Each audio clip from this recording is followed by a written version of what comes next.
అనుకోకుండా నేను మంత్రిగా పనిచేసినప్పుడు, మొదటిసారి గెలిచినప్పుడు మంత్రి అయ్యాను. మంత్రిగా పనిచేసినప్పుడు అందరూ ఏమాత్రం ప్రాముఖ్యత లేదు అనుకున్నటువంటి సబ్జెక్ట్ని ప్రత్యేకంగా నాకు ఇవ్వడం జరిగింది.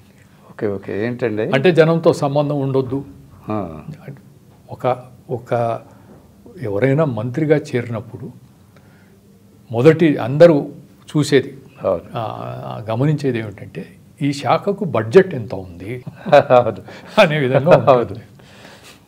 నాకు భాస్కర్ రెడ్డి గారు, విజయభాస్కర్ రెడ్డి గారు సీఎంగా ఉండి ఈ ప్రత్యేకంగా మిగతా సబ్జెక్టుతో కలిసి ఉండేది.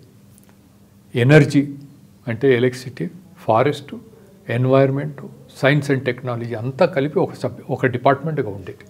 ఓకే, నా కొరకు ప్రత్యేకంగా విభజించి పర్యావరణము, కాలుష్య నియంత్రణ అనేటువంటి సైన్స్ అండ్ టెక్నాలజీని ప్రత్యేకంగా చేసి 50 లక్షల బడ్జెట్ ఉండేటువంటి శాఖను కేటాయించారు. అంటే మామూలుగా అందరూ అనుకునే దాంట్లో నేను ఫెయిల్యూర్.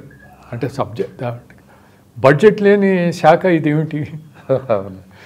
ఎంత దానికి బడ్జెట్ ఉంటే అంత ప్రాముఖ్యత, జనాలతో సంబంధాలు, అంటే చెడ్డగాని కాదు. అవును, సరే, కొందరు మంత్రులు దీంట్లో ఏముందని అనుకునే వాళ్ళు కూడా ఉంటారు, అది వేరే విషయం.